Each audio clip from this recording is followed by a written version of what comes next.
Señor, gracias por el día que nos das, porque tenemos la libertad para acercarnos y abrir tu palabra y nos has dado, pues tú has revelado, Señor, a nuestros ojos nuestra necesidad de ti.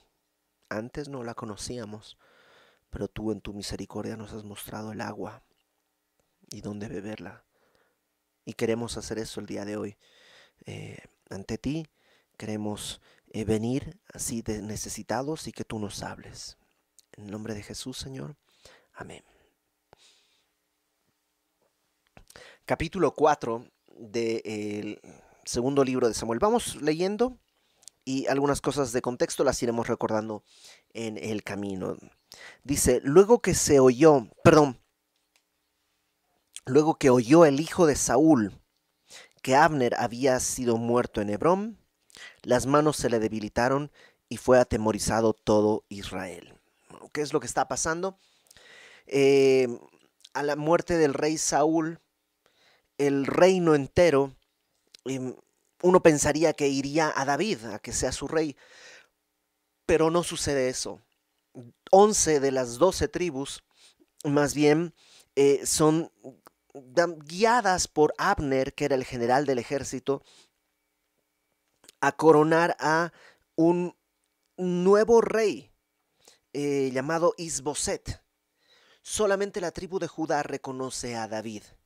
Las otras 11, como te decía, es como los golpes militares de los 70, 60 en Sudamérica, que el ejército ponía al presidente.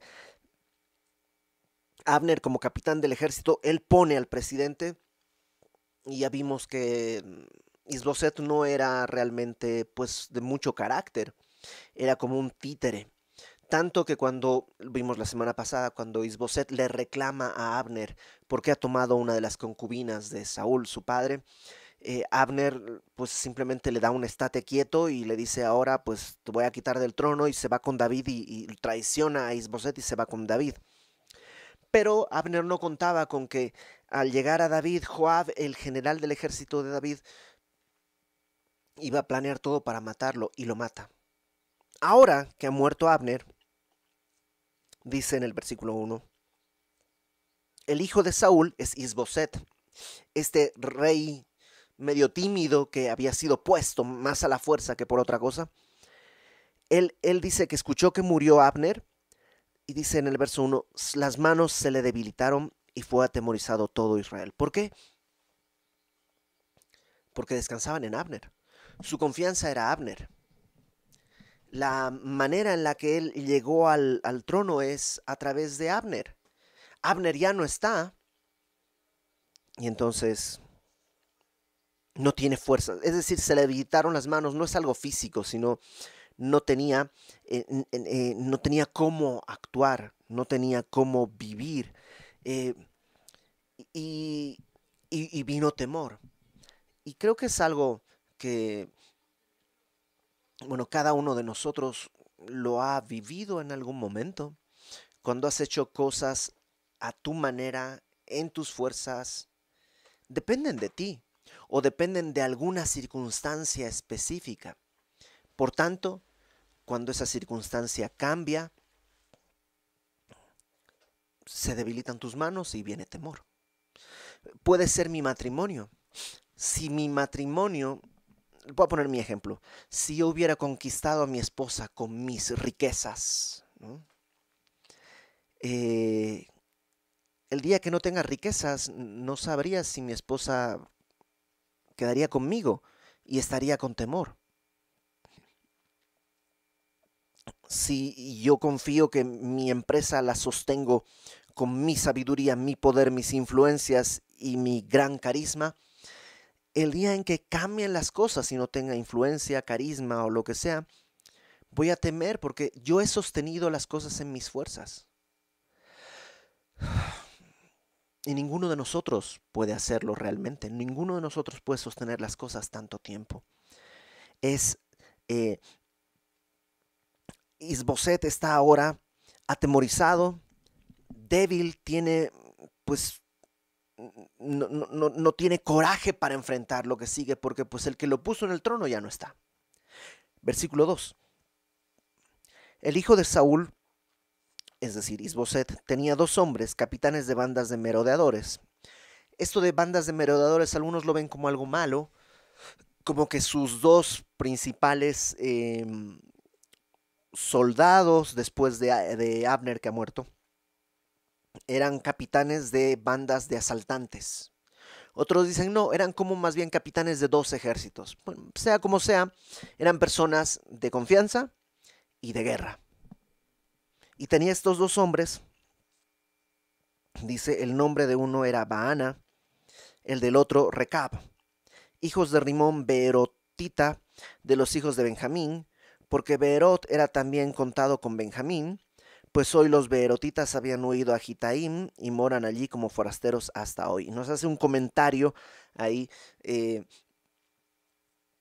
a nosotros desde el siglo XXI probablemente pues, no nos afecta, pero lo que nos está diciendo es, si tú recuerdas, en el tiempo de Josué, hay una tribu que viene con Josué y le hace creer que vienen de muy lejos. Y Josué hace un pacto con ellos, pero no sabía que en realidad eran vecinos. Y como hizo pacto, ahora no puede hacer guerra contra ellos y ellos se van a quedar ahí y se asimilan a la nación de Israel. Bueno, estos hombres eran de esa tribu, ¿no? Descendientes de los Gabaonitas. Verso 4.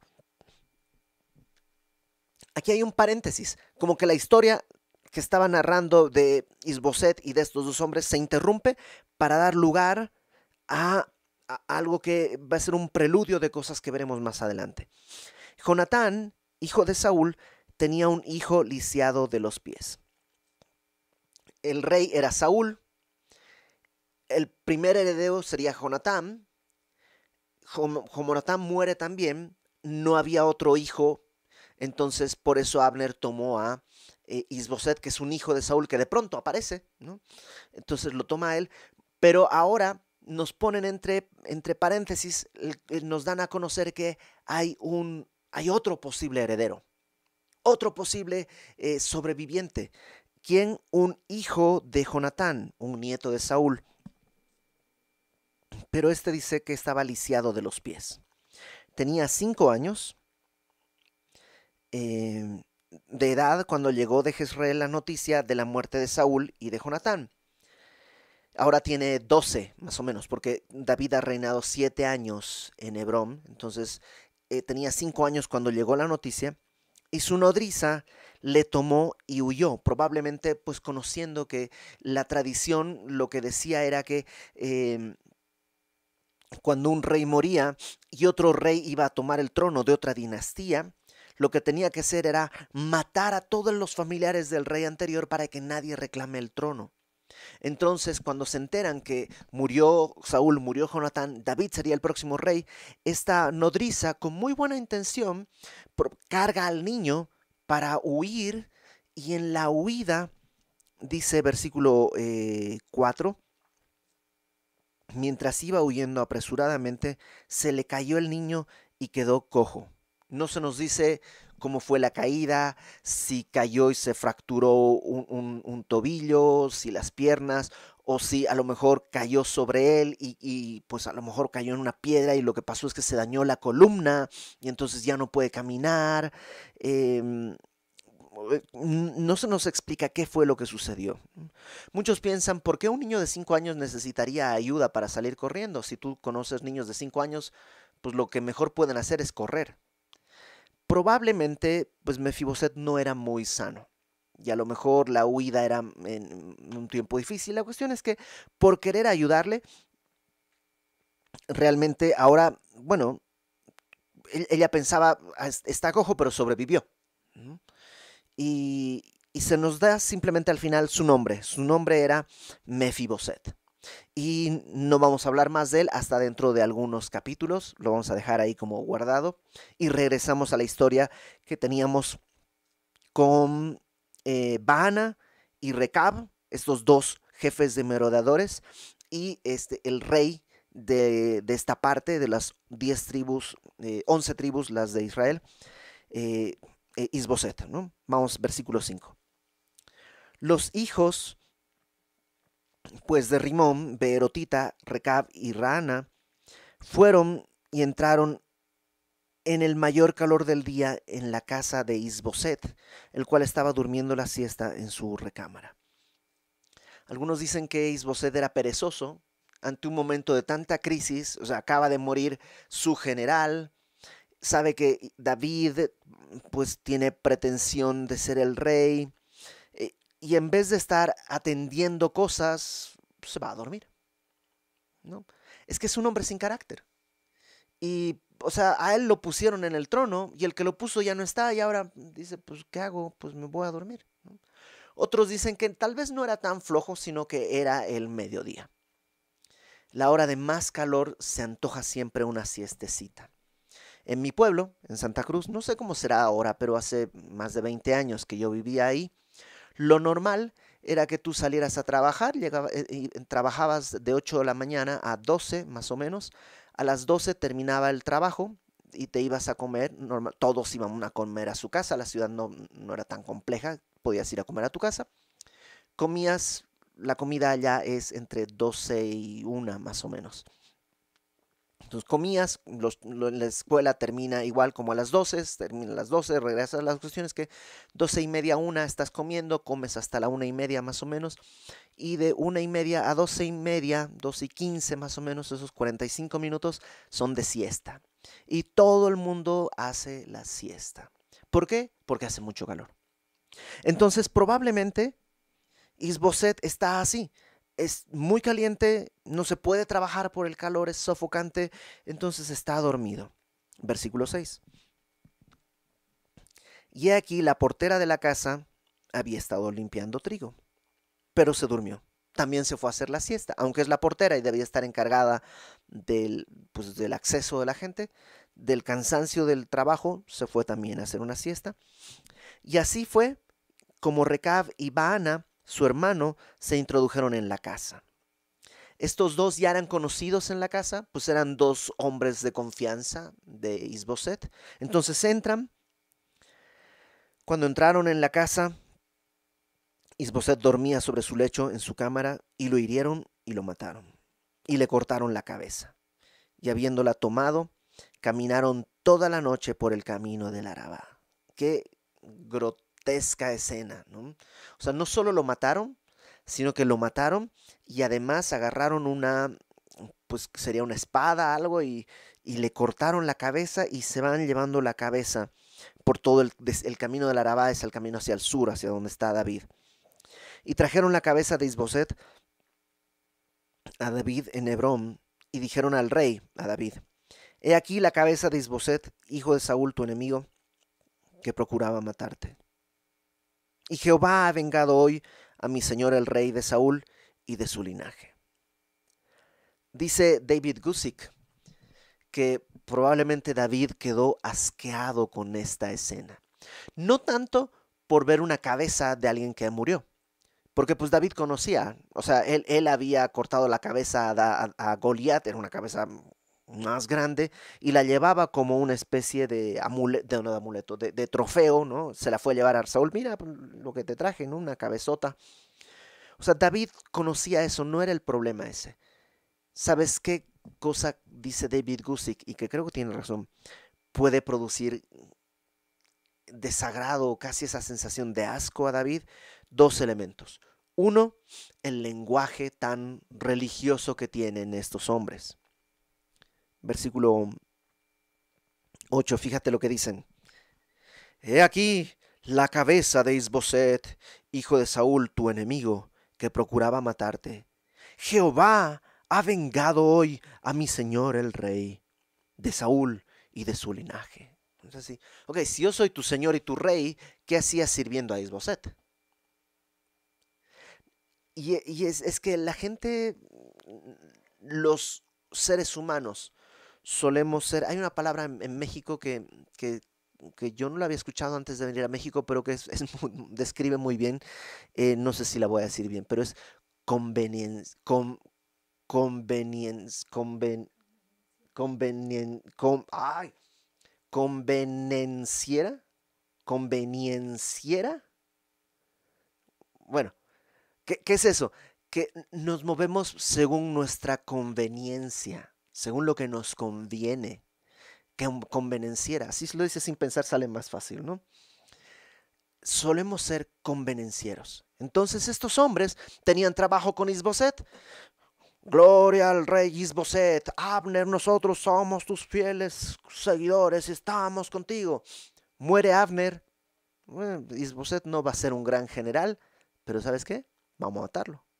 Lo matamos y vamos con David. David, tú eres el rey, nosotros esperábamos para servirte y como sabíamos que te estorbaba Isboset, lo hemos matado para traerlo contigo. ¿Tú crees que David podía creer que esos hombres eran leales? Claro que no, claro que no. No recuerdo quién decía, hay gente que parece leal, pero simplemente es leal a su necesidad de ti. Cuando su necesidad cambia, tú ya no eres necesario y se van para otro lado. Y no podemos controlar lo que otros puedan sentir. No podemos controlar lo que otros hagan. Lo único que podemos hacer es nosotros no buscar eso. Porque ¿sabes qué están haciendo ellos? Están buscando una estrategia para sostenerse. Se cayó mi hueso con Abner y con Isboset. Pues busquemos hueso con David. Están confiando en una estrategia. Yo creo que a David eso le... Y están tomando el nombre de Dios. Jehová ha vengado. Híjole, qué peligroso. Lo segundo que creo que, dice David Guzik, puede asquear el corazón de David es la frasecita esta en el versículo 8. He aquí la cabeza de Isboset, hijo de Saúl, tu enemigo. Es como que David dijera, bueno, conozco a Saúl el rey, conozco a Saúl mi suegro, conozco a Saúl el papá de Jonatán, conozco a Saúl de muchas maneras, pero ¿mi enemigo? Saúl no era el enemigo de David. O, es decir, en un sentido diccionario sí era su enemigo. Era el que se oponía a él y todo. Podríamos decir sí, pero nunca lo trató como enemigo. Incluso cuando tuvo la oportunidad de matarlo, David decidió no hacerlo. Decidió no tratar a su enemigo como enemigo. Y vuelvo a preguntarme, ¿cómo trato yo a las personas que a lo mejor no son mis enemigos en un sentido tan estricto, pero son personas que a lo mejor pues son antagonistas, o no están muy felices con mi vida, les caigo mal? ¿Los trato con desprecio? ¿Los trato con indiferencia? La Biblia dice que el creyente está llamado a amar a su enemigo, es algo activo. Y David dio ese ejemplo. Lo único que revela es que estos hombres no conocían quién era David. No sabían quién era. Querían servir por conveniencia, no porque David fuese digno de poner sus manos al servicio de David. Entonces, versículo 9. David respondió a Recab y a su hermano Baana, hijos de Rimón Beerotita, y les dijo, vive Jehová, que ha redimido mi alma de toda angustia. Y yo imagino ahí como, o sea, ¿te imaginas? Vive, Dios me ha quitado, aquí está la cabeza de Isboset. Oh, gloria a Dios que me ha quitado de toda angustia. Y ellos, sí, con la sonrisa de oreja a oreja. Pero el versículo 10 dice que cuando uno me dio nuevas diciendo, he aquí Saúl ha muerto, imaginándose que traía buenas nuevas, yo lo prendí y le maté en Siclag, en pago de la noticia, de la nueva. ¿Te acuerdas? Cuando vino alguien a decirle eso, David manda matarlo porque piensa este hombre que trae buenas noticias. Verso 11. ¿Cuánto más a los malos hombres que mataron a un hombre justo en su casa y sobre su cama? ¿Por qué David dice que Isboset era un hombre justo? ¿No era un usurpador del trono? En un sentido sí, pero yo creo que cuando dice que era un hombre justo es que no era enemigo de estos dos hombres. No es que estos dos hombres no lo mataron en la batalla, en defensa propia, no corría peligro su vida. eran de confianza. O sea, Isboset se había portado justamente con estos dos hombres y ellos lo mataron. Dice, ¿cómo no? Si mandé matar al que tomó la vida de Saúl, ¿cómo no voy a matar a alguien que tomaron a un hombre justo en su casa, en su cama y lo mataron? Ahora pues, no he de demandar yo su sangre, es la sangre de Isboset, de vuestras manos y quitaros de la tierra. Entonces David ordenó a sus servidores, y ellos mataron y les cortaron las manos, los pies y los colgaron sobre el estanque de Hebrón. Luego tomaron la cabeza de Isboset y la enterraron en el sepulcro de Abner en Hebrón. Eh, David no está tomando venganza. David simplemente está impartiendo justicia, ¿no? Ustedes dos mataron a Isboset vida por vida. Y no es necesario hacer un juicio porque ustedes están confesando que lo hicieron. Vida por vida. En segundo lugar, yo creo que David está mandando un mensaje a todo el pueblo. Porque dice que los mataron, cortaron las manos y los pies y los colgaron en el estanque de Hebrón. ¿Por qué? David está poniendo es como, no había redes sociales, pero es como poner en las redes sociales algo así de claro como David no va a exterminar a la descendencia de Saúl.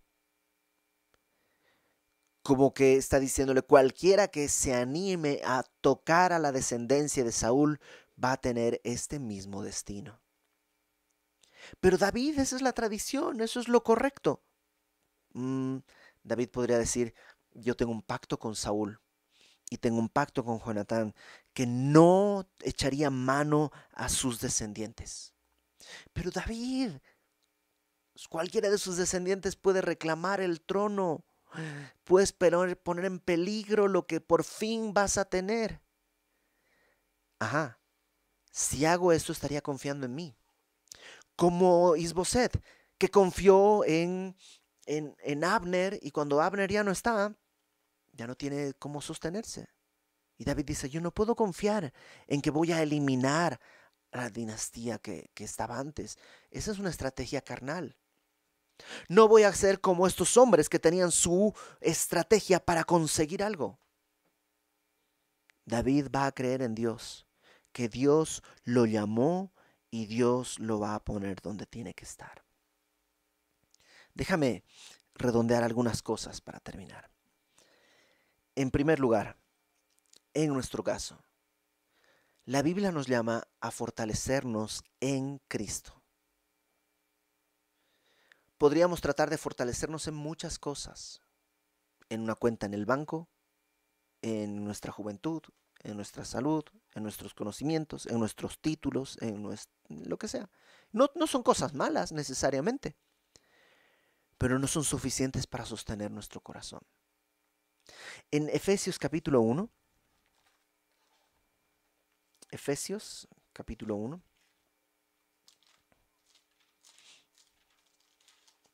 dice en el versículo 19, que Dios quiere que, Pablo dice, quiero que sepan esto. ¿Qué cosa? ¿Cuál la 1:19? ¿Cuál la supereminente grandeza de su poder? ¿No? Eso es como un aumentativo sobre un aumentativo sobre un aumentativo, ¿no? La supereminente grandeza de su poder, la cual operó en Cristo, resucitándole de los muertos y sentándole a su diestra en los lugares celestiales. Sobre todo principado, autoridad, poder y señorío, y sobre todo nombre que se nombra, no solo en este siglo, sino también en el venidero. ¿Sabes? Si tu confianza tienes que ponerla en algún lado, que sea en Cristo. Él es el único que tiene una supereminente grandeza de su poder. Él es el único que tiene un nombre que es sobre todo nombre. Confiar en ti, confiar en las circunstancias, en el banco, en las noticias, es riesgoso. Confía directamente en Cristo. Y en Efesios, en el capítulo 6, en el versículo 10, Para esto vimos en el capítulo 1, a la entrada. Y fíjate a la salida. Dice Efesios 6:10. Por lo demás, hermanos, fortaleceos en el Señor. No solo con el Señor, sino en el Señor, en el poder de su fuerza. Él es el que tiene que sostenernos. Número 2. Entonces, no te fortalezcas, no confíes en las circunstancias. Es decir, haz lo que tengas que hacer. O sea, ten tu ahorro, tomar buen recaudo de las cosas. O sea, eso es bueno. Pero nuestra confianza está directamente en el Señor. Número 2. Todos tenemos debilidades. Áreas en nuestro carácter que no son necesariamente lo mejor. Algunas tienen que ver con malas decisiones nuestras. Algunas tienen que ver con cosas que nosotros hicimos, consecuencias de nuestro pecado. Como en el caso de Isboset. Él no tenía por qué estar en el trono. Él decidió seguirle el juego a Abner. Nadie lo obligó. Es más, Isboset pudo haber, incluso a la muerte de Abner, pudo haber ido a buscar a David. David, creo que estoy equivocado. Creo que tú tienes que ser el rey. ¿Qué hago? Y David le hubiera perdonado la vida. Tenía una promesa con Saúl de no exterminar a su descendencia. Pero decidió ser necio. Y a veces nuestra debilidad, nuestros puntos flacos, tienen que ver con cosas que nosotros hacemos. A veces nuestras debilidades no tienen que ver con lo que nosotros hicimos. Traumas infantiles. Los traumas infantiles no tienen que ver con cosas que nosotros hicimos. Tienen que ver con cosas que Dios, en su gran sabiduría que no entendemos, permitió que nos sucedieran. Y a veces son muy dolorosas y marcan nuestro carácter. Y son cosas que no nos permiten, no sé, a lo mejor eres tímido porque alguien de pequeño te regañó muy duro y ya te quedaste así, ya te da miedo hablar, o cosas mucho peores. A veces llevamos esas heridas y nuestras debilidades provienen no de nuestro pecado, sino de alguna otra circunstancia, como en el caso de Mefiboset. Él no hizo nada malo. Se le debilitaron las manos a Isboset, ¿te acuerdas? Pero Mefiboset no podía caminar. Los pies se le debilitaron. Pero no fue su culpa. Alguien lo tiró. Y puede ser con buena intención, pero alguien lo tiró y le rompió las piernas. Bueno, uno y otro. Para las cosas que tú has decidido y que han sido malas y has tomado consecuencias, y también para las cosas en las que tú no tuviste nada que ver, sino que algo externo produjo dolor y te ha producido una debilidad. Para las dos cosas, Cristo tiene las manos abiertas. A Mefiboset lo vamos a ver más adelante. Y David lo va a recibir y lo va a sentar a su mesa. Isboset pudo haber ido. Las manos están extendidas de nuestro Señor. Dios quiere fortalecerte aún en las áreas más débiles que tú tengas. Dios quiere y puede hacerlo. Número 3.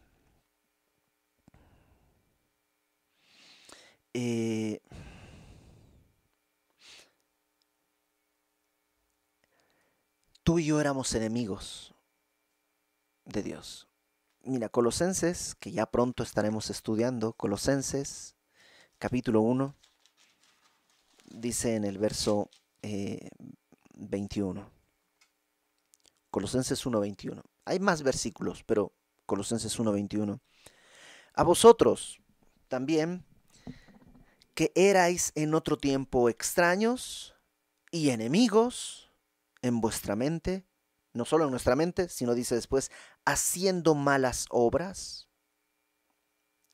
ahora os ha reconciliado y en su cuerpo de carne Cristo por medio de la muerte, para presentaros santos y sin mancha e irreprensibles delante de Él. Nosotros éramos eso, extraños y enemigos. ¿Y cómo nos trató Dios? ¿Cómo nos trató?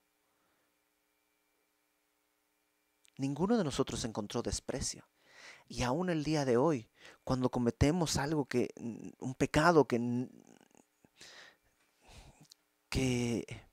deshonra a Dios, Dios no nos desecha.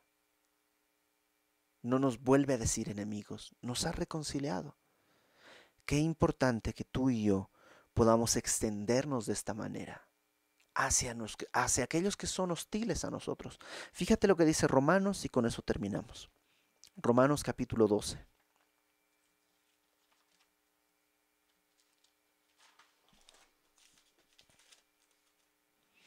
En Romanos capítulo 12,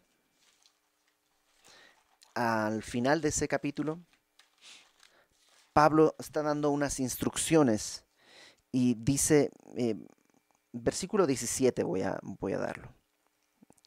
Romanos 12, desde el verso 17. No paguéis a nadie mal por mal. Procurad lo bueno delante de todos los hombres. Si es posible, en cuanto dependa de vosotros, estad en paz con todos los hombres.